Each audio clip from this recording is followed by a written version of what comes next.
Hi friends, இன்றைக்கி சுட சுட வெண்டைக்காய் புளிக்குழம்பு ரெசிபி எப்படி செய்கிறதுன்னு பார்க்கலாம்.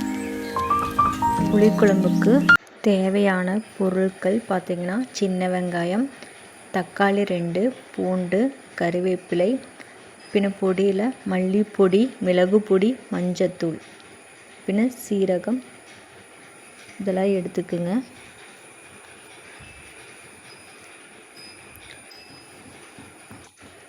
ஒரு பாத்திரத்தில் எண்ணெய் ஊற்றி அது நல்லா காஞ்சதுக்கப்புறம் சின்ன சின்னதாக நறுக்கி வச்சுருந்த வெண்டைக்காயை போட்டு நல்லா வதக்கிக்கணும். வெண்டைக்காயில் இருக்கிற வழுவழுப்பு போகிற வரைக்கும் வதக்கணும். அதில் வழுவழுப்பு போகிறதுக்கு எலுமிச்சங்காய் சாறு இல்லைன்னா தயிர் கொஞ்சமாக ஊற்றி நல்லா வதக்கிக்கிங்க.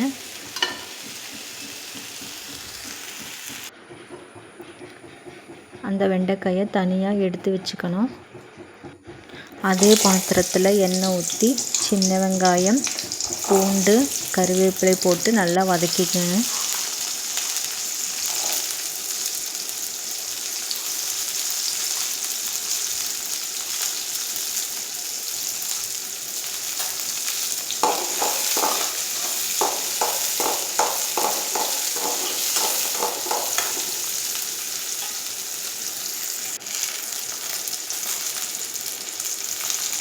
வதக்கினதுக்கப்புறம் 2 தக்காளி அதில் போட்டு நல்லா வதக்கிக்கணும்.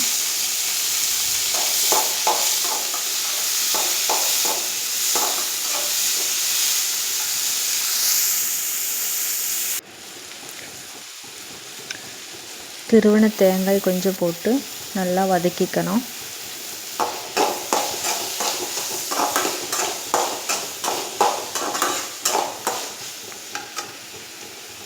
பின்ன நம்ம எடுத்து வச்ச மசாலா எல்லாம் போட்டு அதோட பச்சை மணம் போகிற வரைக்கும் நல்லா வதக்கிக்கணும்.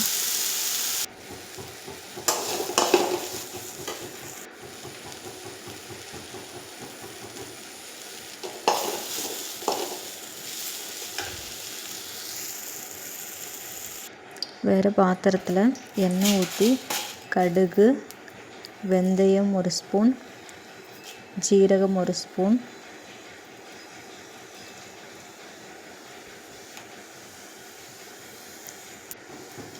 பின்ன கொஞ்சம் கருவேப்பிலை போட்டு வதக்கி விடணும். பின்ன நம்ம அரைச்சி வச்சுருந்த மசாலாவும் அதில் போட்டு நல்லா கொதிக்க விடுங்க.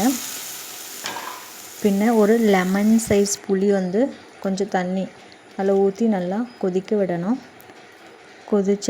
ஒரு 2 கொதி வந்ததுக்கப்புறம் நம்ம வதக்கி வச்சுருந்த வெண்டைக்காய் போட்டு நல்லா வேக விடுங்க. அதோட பச்சை மணம் போகணும். இந்த வெண்டைக்காய் புளிக்குழம்பு ரெசிபி தோசைக்கும் சுட சுட சாப்பாடுக்கு எல்லாத்துக்கும் சேர்த்து சாப்பிட்லாம். இந்த ரெசிபி உங்களுக்கு பிடிச்சிருந்தா லைக் பண்ணுங்கள், ஷேர் பண்ணுங்கள், கமெண்ட் பண்ணுங்கள்.